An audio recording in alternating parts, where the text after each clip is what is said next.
સુખદેવજીને બીજો પરીક્ષિત ક્યાંય મળ્યો નહીં અને મહાત્માએ બીજી વાર કથા વાંચી તો આવા કોઈ પ્રમાણે નથી. ભાગવતના શ્લોક ગાતા ગાતા પોતાની મેળે આવ્યા હતા અને શ્લોક ગાતા ગાતા પોતાની મેળે તો પછી ચાલતા થયા. યજમાન તો કોઈ તેડવા નથી ગયા અને કોઈ મૂકવાય નથી ગયા. આ મહાત્મા પોતાની ઈચ્છાથી પધાર્યા અને પોતાની ઈચ્છાથી તો પાછા પણ નીકળ્યા. અત્યાર સુધી કથા ગંગાના કિનારા ઉપર ચાલી રહી હતી અને હવે આપણે પાછા નૈમિષારણ્યમાં આવ્યા. હવેની કથા નૈમિષારણ્યની અંદર સૂતજી મહારાજ સૌનકાદિક ઋષિમુનિઓ આગળ વર્ણન કરે છે. પરીક્ષિત સુખદેવજી પધાર્યા. હવે પરીક્ષિત પદ્માસન વાળીને બેઠા અને પરમાત્માના ચરણારવિંદનું ધ્યાન કર્યું છે. સંચિંતયેત ભગવતઃ ચરણારવિંદમ વજ્રાંકુશધ્વજ સરોદુહલાંચનાઢ્યમ ઉત્તુંગરક્ત વિલસન્નખચક્રવાલ જ્યોત્સ્નાભિરાહતમહદ હૃદયાંધકારમ. ચરણારવિંદનું ધ્યાન ધરીને બેઠા. બધા માણસો લાઈનસર પગે લાગવા આવી રહ્યા હતા. ગામના લોકોને ખબર છે કે આપણા રાજા મોક્ષ પદને પ્રાપ્ત કરી રહ્યા છે, એટલે બધા માણસો આમ લાઈનસર વંદન કરવા માટે આવી રહ્યા હતા. એ બધાની વચમાં એક નાનકડો બાળક આવ્યો. બધાને એમ મનમાં છે કે આ કોઈ બાળક રાજાને વંદન કરવા આવ્યો છે. ઋષિકુમારનો રૂપ લઈ અને તક્ષક બાળકના રૂપે બધાની સાથે ભળી ગયા. વંદન કરવા માટે બધા માણસો આવતા હતા. એની વચ્ચે તક્ષક ચાલી રહ્યો છે. પરીક્ષિતના દીકરા જેવું નામ છે જન્મેજય, એને પોતાના માણસો સિપાહીઓને ચારેય તરફ આમ ઉભા રાખી દીધા અને બધાને સૂચના આપી કે આ સૂર્યાસ્ત ન થાય ત્યાં સુધી મારા પિતા પાસે માણસ સિવાય કોઈ ન જઈ શકે. એવી રીતથી બધા ચોકી પેરો ભરજો. એક નાનકડી ઈયળથી લઈ અને કોઈ પણ સરપ સરપોલિયાને જુઓ, મને પૂછવાની રાહ ન જોતા તમારી મેળેનો રસ્તો કરી નાખજો. સિપાહીઓ ચારેય તરફ ઉભા રહી ગયા છે. એ બધાની વચ્ચે બધા માણસો જઈ રહ્યા હતા અને તક્ષક માનવ રૂપ લઈ અને વચ્ચે ભળી ગયો. પરીક્ષિતની પાસે આવ્યા. એક પ્રદક્ષિણા ફરી અને પરિક્રમા ફરતા ફરતા આમ સામું જોઈ હાથ જોડીને મનમાં બોલ્યા છે કે પરમ પુરુષ, તમારા જેવા વ્યક્તિને કરડવાનો અપરાધ કરવા આવ્યો છું. એ દંશ દેતા પેલા એકવાર હું તમારી માફી માંગુ છું, મને માફ કરજો. આમ બોલીને દંડવત કર્યા. દંડવત કરતાની સાથે તક્ષક પોતાના મૂળ સ્વરૂપમાં આવ્યા. પરીક્ષિત પદ્માસન વાળીને બેઠા હતા. જમણા પગના અંગુષ્ઠ ઉપર જોશથી દંશ માર્યો અને એ જ વખતે પરીક્ષિતનો દેહ ભડભડાટ કરતો બળવા લાગ્યો. આકાશમાંથી દેવતાઓએ પુષ્પવૃષ્ટિઓ કરી. એકવાર તો દેવોના મુખમાંથી પણ શ્રી પરીક્ષિત મહારાજ કી જય પરીક્ષિતનો જય જયકાર કરવામાં આવ્યો. જન્મેજય પોતાના પિતાનો વેર લેવા માટે સર્પ યજ્ઞ કરવા બેઠા. એ બોલ્યા છે કે હું દુનિયાના જેટલા સર્પો છે એ બધાને બાળી નાખું. ત્યારે બૃહસ્પતિ આવી અને જન્મેજયને સમજાવે છે કે દીકરા, તારા પિતા મૃત્યુ નથી પામ્યા, તારા પિતા મોક્ષ પામ્યા. એ મોક્ષ પામવા વાળા પિતાની પછવાડે પુણ્ય ન કરો તો કઈ નહીં, પણ આવા પાપ શું કામ કરો છો? તક્ષક તારા પિતાને મોક્ષ દેવામાં નિમિત્ત બન્યો છે. એ યજ્ઞ ત્યાં જ રોકાવી દીધો. આ પ્રસંગ ઉપર તો આખા 22 સ્કંધોની કથા પૂર્ણ થઈ. સૂતજી મહારાજ ઋષિમુનિઓ સામે એટલું બોલ્યા છે કે હું 7 દિવસમાં તમારી સામે ઘણી કથા વાંચી ગયો. હવે એક વાતનો જવાબ આપો કે 7 દિવસમાં હું જેટલું બોલ્યો, જેટલી કથા મેં તમારી સામે વાંચી, એમાંથી કેટલી કથા તમને યાદ રહી અને કેટલી કથા તમે ભૂલી ગયા? આ વાત સાંભળી એટલે ઋષિમુનિઓ બોલ્યા છે કે યાદ રાખવાનું હતું પેલે દિવસે કહેવાય ને, અમે એક પેન ને નોટ લઈને બેસી જાત. તમે જેટલું બોલો છો એ બધું તો કામ મુદ્દા ઉતારી લે કે આના પછી આ આવ્યો, આના પછી આ આવે. એક મહાત્મા તો ઉભા થઈને હાથ જોડી હસતા હસતા બોલ્યા છે કે અરે સૂતજી, તમે 7 દિવસમાં એટલું બોલ્યા, અમને તો યાદ નથી, હવે તમને યાદ નહીં હોય. તમે ઘણી કથા વાંચી લીધી. એટલે સૂતજી હસતા હસતા જવાબ આપે છે કે તમે શ્રોતા છો, તમે ગાફેલ થાઓ એનો કોઈ વાંધો નહીં. વક્તા ગાફેલ થાય તો એ ન ચાલે. આખા સંઘને પહોંચાડવો છે. ફલથી વાત વિચારો ને તો ફલ તો એક સમાન ફલ છે કે કથાના મંડપમાં બેઠેલા શ્રોતાને કાન પવિત્ર કર્યાનું ફલ અને વક્તા માટે લખ્યું છે કે એણે જીભ પવિત્ર કરી, વાણી પવિત્ર કર્યાનું ફળ બંનેના તો એક એક અંગ પવિત્ર થઈ રહ્યા છે. ફળ જુઓ તો એક સમાન જેવા બતાવ્યા, પણ જવાબદારી અલગ અલગ છે.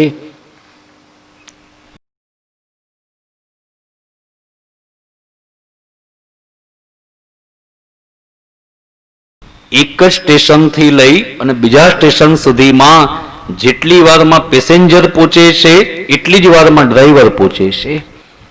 પણ પેસેન્જરને છૂટ આપી છે કે વચ્ચે ઝોલા ખાઈ લેવા. પેસેન્જરો તો બસમાં બેઠા હોય તો ઝોલા ખાતા હોય, કોઈ આમ આગલી સીટમાં ભટકાતા હોય, કોઈના માથા બાજુવાળા ભટકાય. આખી બસ ઝોલા ખાય, પણ જેના હાથમાં જે ઓલું સ્ટીયરિંગ છે એ ડ્રાઈવર તો એ ઝોલો ન ખાય. અને એ જે દિવસે ઝોલું ખાય ત્યારે ગિરરાજ ધરણ કી છે, પછી કઈ બાકી ન રહે. એ જ રીતથી વક્તાને કહેવામાં આવ્યું કે તારે આખી બસને સ્ટેશન સુધી પહોંચાડવી છે. આ સંઘને લઈને તો કે ત્યાં સુધી પહોંચવું છે. તો શું આ બધી કથા તમને યાદ છે? એટલે સૂતજીએ જવાબ આપ્યો કે 7 દિવસ સુધી જે કથા તમારી સામે બોલી રહ્યો હતો એ એક જ અધ્યાયમાં 7 જ મિનિટમાં બોલી જાઓ. અને એ જે કથા વાંચી એને આપણે ઊંડીનો અધ્યાય કહીએ છીએ. ઘણા લોકો એમ બોલે કે આખું ભાગવત તો સાંભળવાનો સમય ન હોય, છેલ્લે ઊંડી ધ્યાનથી સાંભળવી, જેમાં આખા ભાગવતનો તો ફળ બતાવવામાં આવ્યો. એ ઊંડીના અધ્યાયનો હવે આપણે પ્રારંભ કરીએ છીએ. નમો ધર્માય મહતે નમ કૃષ્ણાય વેદસે બ્રાહ્મણેભ્યો નમસ્કૃત્યે ધર્માન વક્ષે સનાતન. આપણે જ્ઞાન યજ્ઞની શરૂઆત મહાત્મ્યની કથાથી કરી હતી. ભક્તિ જ્ઞાન વૈરાગ્ય, ભક્તિનું દુઃખ દૂર કરવા માટે, જ્ઞાન વૈરાગ્યની વૃદ્ધાવસ્થા દૂર કરવા માટે નારદજીએ સનતકુમારોનો સત્સંગ કર્યો.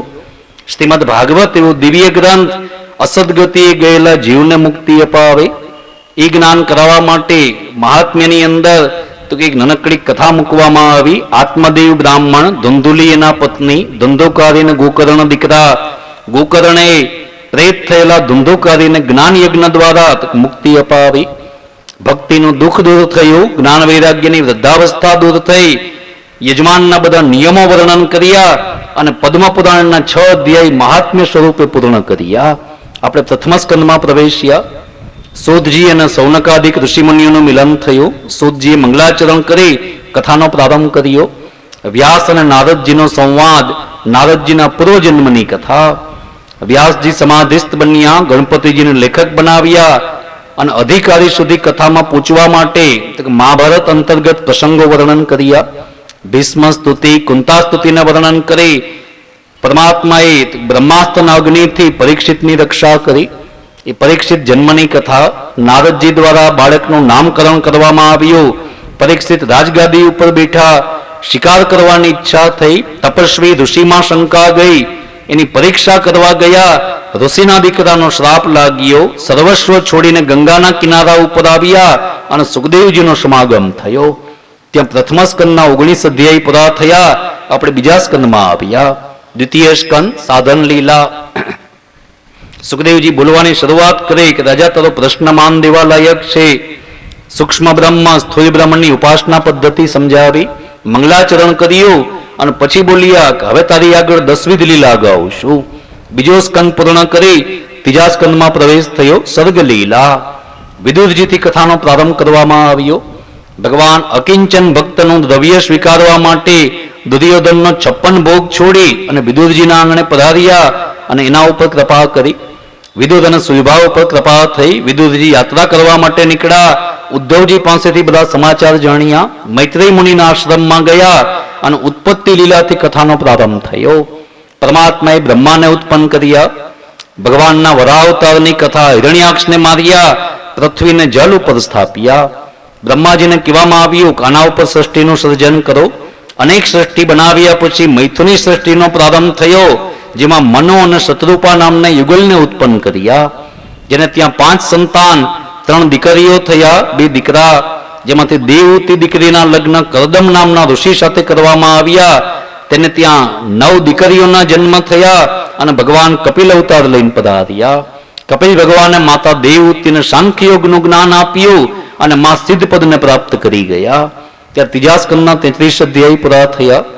ચતુર્થ સ્કંદ વિસર્ગ લીલા, ચારેય પુરુષાર્થોની કથા, ધર્મ અર્થ કામ અને મોક્ષ, ધર્મ પ્રકરણ એટલે સ્ત્રી અઠની કથા, સતી ચરિત્ર, અર્થ પ્રકરણ એ બાલ અઠની કથા જેમાં ધ્રુવજીનું આખ્યાન, કામ પ્રકરણ એ રાજઅઠની કથા જેમાં પૃથુ ચરિત્ર, અને મોક્ષ પ્રકરણ યોગી અઠની કથા જેમાં નારદજી અને પ્રાચીન બધી વચ્ચેનું પુરંજનાખ્યાન વર્ણન કરી 4 સ્કંદ પૂરા કર્યા. આપણે પંચમ સ્કંદમાં આવ્યા. સ્થાન લીલા, પ્રિયવ્રતની કથા, અગ્નિધરનું ચરિત્ર, રિખબદેવજીની કથા, ભરતજીની કથા, હરણના બચ્ચામાં મોહ પામ્યા, બીજા જન્મમાં હરણ થયા, ત્રીજા જન્મમાં જળભરત કહેવાણા, રવગણ સાથે સંવાદ કર્યો, ભવાટવીનું વર્ણન થયું, ભક્તિ માર્ગના પરમાંશ પોતે પણ મુક્ત થયા, સાથે રવગણને તારી દીધો, નરકોના વર્ણન કર્યા અને 5 સ્કંદ પૂરા કર્યા. એ ભુવન કોષના વર્ણનથી, નરકોના વર્ણનથી પરીક્ષિત ભયભીત થયા. એના ભયને દૂર કરવા માટે 6 સ્કંદની શરૂઆત અજામિલ આખ્યાનથી કરી. અજામિલની કથા દ્વારા ભગવત નામનો મહાત્મ્ય બતાવ્યો, પ્રચેતાઓની કથા, જેને ત્યાં દક્ષનો જન્મ થયો, સંકલ્પ સિદ્ધિ પ્રાપ્ત કરી, 60 દીકરીઓના સંકલ્પ કર્યા, જેમાંથી 2 દીકરી કશ્યપ ઋષિને પરણાવી, દિતિ અને અદિતિ. દેવતા અને દાનવોની ઉત્પત્તિ થઈ. વિશ્વરૂપ નામના દીકરાએ નારાયણ કવચની વિદ્યા ઇન્દ્રને આપી. ઇન્દ્ર ત્રૈલોક્ય ઉપર વિજયી બન્યા. ગુરુમાં શંકા ગઈ, ઇન્દ્રના હાથથી ગુરુ હત્યા થઈ. એ હત્યાનો વેદ લેવા માટે વૃત્રાસુરને ઉત્પન્ન કર્યા અને ઇન્દ્ર અને વૃત્રાસુરનું યુદ્ધ થયું. વૃત્રાસુર ચતુશ્લોકીની કથા, વૃત્રાસુર વીરગતિ પ્રાપ્ત કરી ગયા. એના પૂર્વજન્મ એટલે કે ચિત્રકેતુ રાજાનું આખ્યાન વર્ણન કરી 6 સ્કંદ પૂરા કર્યા અને 7મ સ્કંદમાં આવ્યા. ઉતી લીલા, પરીક્ષિતના પ્રશ્નના જવાબ દેવા માટે સુખદેવજીએ કથાનો પ્રારંભ કર્યો. ભગવાનના નરસિંહ અવતારની કથા, ઉતી લીલાની અંદર સદવાસના, અસદવાસના અને મિશ્રવાસના 3 પ્રકારના જીવોની કથા વર્ણન કરી, જેમાં સદવાસના પ્રહલાદજીની, અસદવાસના હિરણ્યકશ્યપુની અને મિશ્રવાસનામાં દૈત્યોના બાળકો આવ્યા. બ્રહ્માજી પાસેથી અનેક પ્રકારના વરદાન હિરણ્યકશ્યપુએ લીધા. તેને ત્યાં પ્રહલાદ નામના દીકરા જે પરમ ભગવદીય બન્યા, પ્રહલાદજીને મારવાના અનેક પ્રયત્ન કર્યા અને અંતે પરમાત્મા થાંભલો ફાડી નરહરી રૂપ લઈને પ્રગટ થયા. હિરણ્યકશ્યપુને માર્યા. પરમાત્માનો ક્રોધ કોઈથી શાંત ન થયો ત્યારે બાળકે જઈને પ્રભુની સ્તુતિ કરી અને પ્રભુની પ્રસન્નતા પ્રાપ્ત કરી.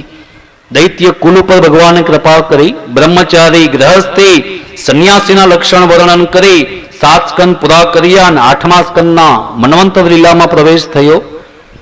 સામેથી સુખદેવજીને પરીક્ષિતા કથા પૂછી ત્યારે સુખદેવજી મન્વંતર લીલામાં સર્વપ્રથમ હરિ અવતાર, ગજેન્દ્ર મોક્ષથી કથાનો પ્રારંભ કર્યો. સમુદ્ર મંથન અંતર્ગત કચ્છપ અવતાર, ધન્વંતરી અવતાર, મોહિની અવતારની કથા, મત્સ્યાવતારની કથા વર્ણન કરી. વામન અવતાર લઈ પરમાત્મા બલિરાજાના આંગણે પધાર્યા અને 3 પગલામાં બધું પાછું લીધું. એ 8મા સ્કંદના 24 અધ્યાય પૂરા થયા. 9મા સ્કંદમાં પ્રવેશ થયો. ઈશાનું કથા, સૂર્યવંશની વંશાવલી. શ્રાદ્ધદેવ નામના મનુ, શ્રદ્ધા એના પત્ની, નૃગ, સરિયાત, ઇક્ષ્વાકુ આદિ દીકરાઓ થયા. સરિયાતીને ત્યાં સુકન્યા નામની દીકરી મનગમતું પતિ શોધવા નીકળ્યા અને ચ્યવન મુનિના આંધળા કર્યા હતા. એની સાથેના વિવાહ થયા. અશ્વિની કુમારોની કૃપા ઉતરી. એ વંશમાં સગર નામના દીકરા, જે સાગર દીકરાઓ પ્રાપ્ત થયા. કપિલ મુનિના આશ્રમમાં ઘોડો શોધવા ગયા અને ત્યાં બળીને ભસ્મ થયા.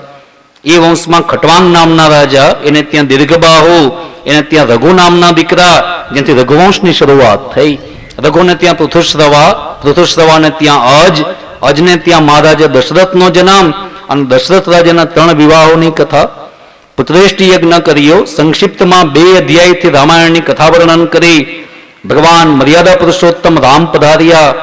લક્ષ્મણ, ભરત અને શત્રુઘ્ન આવા 3 વ્યૂહાત્મક સ્વરૂપોની પ્રાપ્તિ થઈ. અયોધ્યાવાસીઓને આનંદ કરાવ્યો. એ સંક્ષિપ્તમાં રામાયણની કથા વર્ણન કરી. સૂર્યવંશમાંથી ચંદ્રવંશમાં જવા માટે વૃષપર્વા દાનવની દીકરી શર્મિષ્ઠા, શુક્રાચાર્યજીની દીકરી દેવયાની, આ 2 બેનપણીઓના વિવાહ યયાતિ નામના રાજા સાથે કરવામાં આવ્યા, જેને ત્યાં 4 દીકરાઓ થયા. સૌથી મોટા દીકરા યદુ, જ્યાંથી યદુવંશની શરૂઆત થઈ. 9 સ્કંદ પૂરા કર્યા. આપણે 10મા સ્કંદમાં પ્રવેશ્યા. પરીક્ષિતે સામેથી કથા પૂછી કે હવે કૃપા કરીને મને કૃષ્ણ કથા કહો. સુખદેવજી સમાધિ લગાડી સૂતજી વચ્ચે એક શ્લોક બોલ્યા. કૃષ્ણ કથાનો પ્રારંભ કર્યો. વસુદેવ દેવકીના વિવાહની કથા કંસ વાતે ગાતે વિદાય આપી રહ્યા હતા. આકાશવાણી થઈ, 8મો દીકરો તને મારવા વાળો થાય. કંસ બેનને મારવા તૈયાર થયા અને વસુદેવજી વચને બંધાણા કે મારે ત્યાં જેટલા બાળકો થશે એ તને આપું. એક પછી એક 6 બાળકોને કંસે માર્યા. 7મા શેષ નારાયણ માયા દ્વારા પરિવર્તિત કરાવ્યા. 8મા પ્રભુ પધાર્યા. ગર્ભગત પરમાત્માની દેવતાએ સ્તુતિ કરી. કારાગૃહની અંદર પરમાત્માનું પ્રાગટ્ય થયું. ચતુર્ભુજ સ્વરૂપથી પ્રભુ પ્રગટ થયા. માતા પિતાને પૂર્વજન્મનું જ્ઞાન કરાવ્યું. વસુદેવજીને આજ્ઞા કરી મારા સ્વરૂપને વ્રજમાં પધરાવો. એ સ્વરૂપને વસુદેવજી યમુના પાર કરી વ્રજમાં પધરાઈ આવ્યા. નંદ ભવનમાં પ્રભુને પધરાવ્યા અને માયાને લઈને પાછા આવ્યા. આ દીકરીને કંસ મારવા ગયા, હાથમાંથી છૂટી ગયા અને કંસને જ્ઞાન કરાવ્યું. તારો શત્રુ ક્યાંક જન્મ્યો. નંદ મહોત્સવની કથા વર્ણન થઈ. પૂતના મોક્ષથી લીલાનો પ્રારંભ કર્યો. સગટભંજનની લીલા કરી શક્ટાસુરને માર્યા. તૃણાવર્ત વંટોડિયાનો રૂપ લઈને આવ્યા, એને માર્યા. ગર્ગાચાર્યજી દ્વારા કૃષ્ણ બળરામ 2 ભાઈઓના નામકરણની વિધિ સંપન્ન થઈ. પરમાત્મા માખણ ચોર કહેવાણા. એ માખણ ચોરીની લીલા દામણાથી બંધાણા દામોદર સ્વરૂપ પ્રાપ્ત થયું. પરમાત્મા વૃંદાવનમાં પધાર્યા. વૃંદાવન વિહારી વત્સપાલ અને ગોપાલ લીલાનો પ્રારંભ કર્યો. બકાસુર, અઘાસુર, વત્સાસુર આદિ અસુરોને માર્યા. પરમાત્માએ બ્રહ્માજીના અભિમાનને તોડ્યું અને 3 સ્વરૂપોની કથા નાગદમન, ઇન્દ્રદમન અને દેવદમન હૃદય સ્વરૂપ એવી રાસલીલા વર્ણન કરી. રાસ પંચાધ્યાયી વર્ણન કરવામાં આવી. નારદજી દ્વારા કથામાં પરિવર્તન આવ્યું. કંસને બધું જ્ઞાન નારદજી કરાવ્યું અને કંસે અક્રૂરજીને રથ લઈને મોકલ્યા. પરમાત્મા અને બળરામજી રજવાસીઓની વિદાય લઈ રથમાં બિરાજ્યા. મથુરા પધાર્યા. રજક ધોબીનો સંહાર કર્યો. કુબજા ઉપર કૃપા થઈ. કુવલિયા પીડ હાથીને માર્યા. ચાણોર મુષ્ટિક મલ્લોને મારી કંસવધ કર્યો. માતા પિતાને કીરખાનામાંથી મુક્ત કરાવ્યા. નંદ યશોદાને જ્ઞાન કરાવ્યું બધું પોતાના સ્વરૂપનું. સાંદીપની ગુરુના આશ્રમમાં ભણવા પધાર્યા. ગુરુ દક્ષિણામાં ગુરુનો મૃત્યુ પામેલો દીકરો પાછો આપ્યો. ઉદ્ધવજીમાં રહેલા અભિમાનને દૂર કરવા માટે એને વ્રજમાં મોકલ્યા અને ગોપીજનો દ્વારા ભ્રમર ગીત દ્વારા એને સત્સંગના પાઠ ભણાવ્યા. આ બધી કથા પૂર્વાર્ધમાં વર્ણન કરવામાં આવી. 50મા અધ્યાયથી ઉત્તરાર્ધમાં પ્રવેશ થયો. અસ્થિ અને પ્રાપ્તિની કથા. જરાસંધે 17 વાર હુમલા કર્યા. 18મી વાર કાલ્યવન આવ્યો. મુચકુંદ દ્વારા એનો વિનાશ કરાવ્યો. જરાસંધની સામે પ્રભુ રણછોડરાય થઈને પધાર્યા. દ્વારિકાનું નવનિર્માણ કર્યું. દ્વારિકાધીશ કહેવાણા. બળરામજી અને રેવતીના વિવાહની કથા. પરમાત્માના રૂકમણી હરણથી મંગળ વિવાહનો પ્રારંભ થાય. એ રૂકમણી, સત્યભામા, જાંબુવતી, મિત્રવિંદા, કાલિંદી, નાગ્નજિત્યા, લક્ષ્મણા, સત્યા, ભદ્રા આવા વિવાહો મુખ્ય વર્ણન કર્યા અને 16,000 વિવાહોની કથા. પ્રદ્યુમ્ન અનિરુદ્ધના ચરિત્ર વર્ણન કર્યા. નરગરાજાનું આખ્યાન વર્ણન કર્યું. બળરામજી બ્રજમાં પધાર્યા અને બ્રજવાસીઓના અનેક પ્રશ્નો હલ કરી દીધા. હસ્તિનાપુરનું આકર્ષણ કર્યું. પૌંડ્રક આદિ રાજાઓને પ્રભુએ માર્યા અને કથામાં અવશિષ્ટ લીલાઓની અંદર જરાસંધ વધ, રાજસુ યજ્ઞ, સુદામા ચરિત્ર, વેદસ્તુતિને વર્ણન કરી 10મો સ્કંદ પૂર્ણ કર્યો. 11 સ્કંદમાં પ્રવેશ થયો. મુક્તિ લીલા સ્વકુલ પણ ભારરૂપ લાગ્યું. એક નાનકડી કથાને નિમિત્ત બનાવી યદુકુમારો ઋષિમુનિઓની પરીક્ષા કરવા ગયા. આ ઋષિમુનિઓનો શ્રાપ લાગ્યો, જેમાંથી છૂટવાના મિથ્યા પ્રયત્ન કર્યા. પરમાત્માએ વસુદેવ અને નારદજીનો સત્સંગ કરાવ્યો. માની ઈચ્છા પૂર્ણ કરી નિમિ રાજાના યજ્ઞમાં બધા યોગેશ્વરો પધાર્યા. ઉદ્ધવજીને બેસાડીને દત્તાત્રેય અને 24 ગુરુઓનો ઉપદેશ કરાવ્યો. પ્રભુ બધાને લઈને પ્રભાસના દરિયા કિનારે પધાર્યા. યાદવાસ્થલીમાંથી પસાર થઈ આપણે આશ્રય લીલામાં આવ્યા. 12મો સ્કંદ ભવિષ્ય કથન. આવવા વાળો સમય કેવો હશે બધો સુખદેવજી ભૂલી ગયા. સુખદેવજી કથા વાંચીને ત્યાંથી પધાર્યા. પરીક્ષિત સમાધિસ્થ બન્યા. તક્ષક એક બાળકનું રૂપ લઈને આવ્યા. પરીક્ષિતને દંશ આપ્યો. પરીક્ષિત મોક્ષપદને પ્રાપ્ત કરી ગયા. દીકરા જન્મે જે સર્પ યજ્ઞ કર્યો અને બૃહસ્પતિ આવીને યજ્ઞને રોકાવ્યો. ત્યારે સુધજી બોલ્યા, બોલો આમાં કઈ કથા રહી?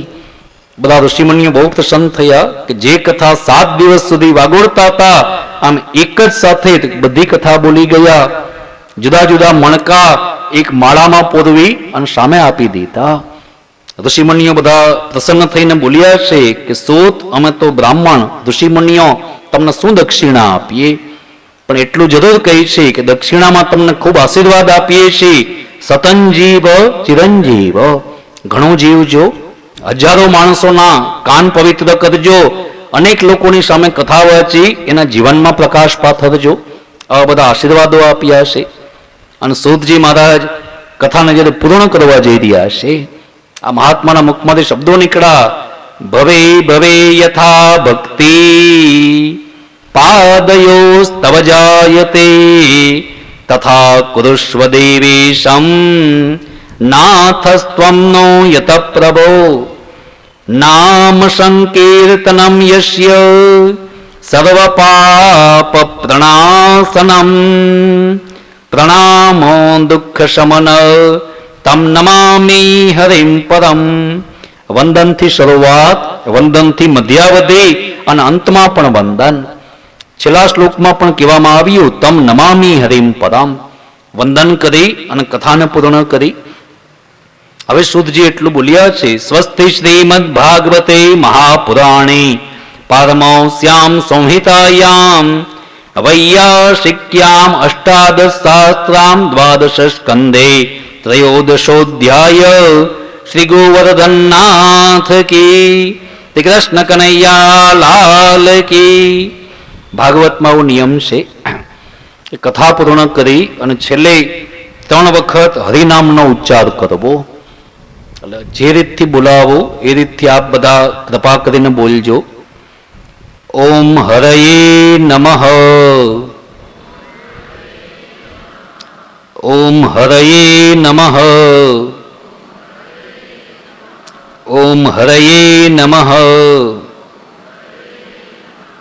અચ્યુતમ કેશવમ શ્રી રામ નારાયણમ શ્રી કૃષ્ણ દામોદરમ શ્રી વાસુદેવમ હરિ શ્રીધરમ માધવમ શ્રી ગોપિકા વલ્લભમ શ્રી જાનકીજી નાયકમ શ્રી રામચંદ્રમ ભજે. એક ઘડી આધી ઘડી આધી में पुनियाद तुलसी संतन साधु की कटे कूटी अपराध. तरोवर सरोवर संत जना चौथा वर्षे में परमारथ के कारणे चारों दरिया बेग. जीवन जोबन राजधना अविचल रहे न कोई. जे जन जाय सत्संग में जीवन का फल होई. सियावर रामचंद्र की. जन्माद्यस्य यतोऽन्वयादितरत चार्थे स्वभिज्ञस्वराट् तेने ब्रह्मरुदाय आदिकवये मुह्यन्ति यत्सूरय. तेजो वारिमृदां यथा विनिमयो यत्र त्रिसर्गो मृषा धाम्ना स्वेन सदा निरस्तकुहकम् सत्यम परम धीमहि. श्री बालकृष्णलाल की. કથાને અહીંયા વિશ્રામ આપીએ. વ્યવહારિક ધોરણે 2 શબ્દ બોલીએ. ઘણા લોકો એમ બોલે કે ભાગવતની પૂર્ણાહુતિ. ભાગવતકાર કહે છે સદા સેવ્યા શ્રીમદ ભાગવતીમ કથા. હંમેશા સાંભળવાની આ કથા છે. પૂર્ણાહુતિ છે નહીં તો જે 7 દિવસનો આપણું કર્મ હતું, જે આપણો યજ્ઞ ચાલી રહ્યો હતો, જે સંકલ્પ હતો, એ સંકલ્પની પૂર્ણાહુતિ, યજ્ઞની પૂર્ણાહુતિ છે. આ જ્ઞાન યજ્ઞ શ્રી વિઠ્ઠલેશ સત્સંગ મંડળ મહિલા મંડળ દ્વારા આયોજિત જ્ઞાન યજ્ઞ. તો 7 દિવસ સુધી ખૂબ આનંદ થયો. લગભગ ભૂલતો ન હોઉં તો આ કેશોદમાં પેલી વાર સત્સંગ મંડળ દ્વારા હું આવ્યો. બાકી તો જેટલી કથા વાંચી એ બધી વ્યક્તિગત, કોઈને કોઈ યજમાન, કોઈના ને કોઈના પિતૃના કલ્યાણ માટે એ રીતથી કથા વચાણી. આજ તો આજ આ કથા વચાણી, આ તો આ બધા જીવના કલ્યાણ માટે. પિતૃઓનું કલ્યાણ તો પ્રભુ કરે, પણ સત્સંગ મંડળના બહેનોનો તો હૃદયનો ભાવ એક, બધા ભેગા થાય, પરમાત્માના ગુણાનુવાદ ગાય અને બધા આનંદ કરીએ. મનનો શુભ સંકલ્પ હતો તો પ્રભુએ પણ તો કે સંકલ્પને બહુ ભાવપૂર્વક પ્રેમથી પૂર્ણ કરાવ્યો. કથાનું આયોજન ઘણા સમયથી આ મનમાં ચાલતું હતું. હમણાં થોડા સમય પહેલા જ અહીંયા કથા વાંચવા આવ્યો હતો. એ વખતે નહીં પણ એની પહેલા આવ્યો હતો ત્યારે યાદ છે કે અમારા તિભા બાપા ત્રિભુવનભાઈ બહુ જૂના છે. એની પાસે ક્યારેક બેસીએ તો આપણને ઘણા જૂના સંસ્મરણો તાજા થાય છે. દાદાજીથી આપણને બધી વાતો સમજાવે. બહુ તો ઘણા બાળકોની કૃપા એમના ઉપર. એ રીતથી એનો પણ ભાવ એ જ કે ભાઈ કોઈ પણને આપ શ્રીને મળવું છે તો હાલ હું તારી ભેગો વિનંતી કરવા આવું. જેને કહીને ખુલ્લા પગે જાજે ભાગે ફરતા હોય. આપણને એમ થાય કે આ ઉંમરે પણ બહુ દોડાદોડી કરે. મારા શ્રીને વિનંતી કરવી હોય તો ત્યાંય પહોંચી જાય. મને મળવું હોય તો મને મળી આવી દઈએ. મને યાદ છે કે ભાઈ આ ગયા વખતે નહીં પણ એની પહેલા અથવા તો એની પહેલા પણ આવ્યો હતો અને એમના ઘરે લઈ ગયા હતા અને પ્રભાબેન ને બધા ત્યાં તિવાબેન ત્યાં આપણે એકવાર મળ્યા હતા અને ત્યારે નક્કી કર્યું હતું કે અમારા કથા કરવી છે. પણ ભાગવતની સપ્તાહ તો કે આપણી ઈચ્છાથી નથી થતી, પ્રભુ કૃપાથી થાય છે. એ યોગ બને, પરમાત્માની કૃપા, ગુરુદેવના આશીર્વાદ ને બધું ભેગું થાય ત્યારે આ વસ્તુ પ્રાપ્ત થાય.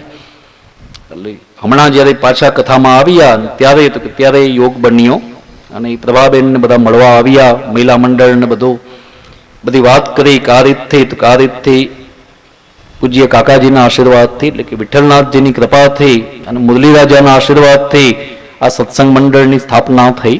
આટલા વર્ષો થયા તો બહુ ભાવપૂર્વક બધા સત્સંગ કરે છે. આપણે શાસ્ત્રમાં લખ્યું છે કે તમે કોઈ પણ વસ્તુ સતત 12 વર્ષ સુધી કરો.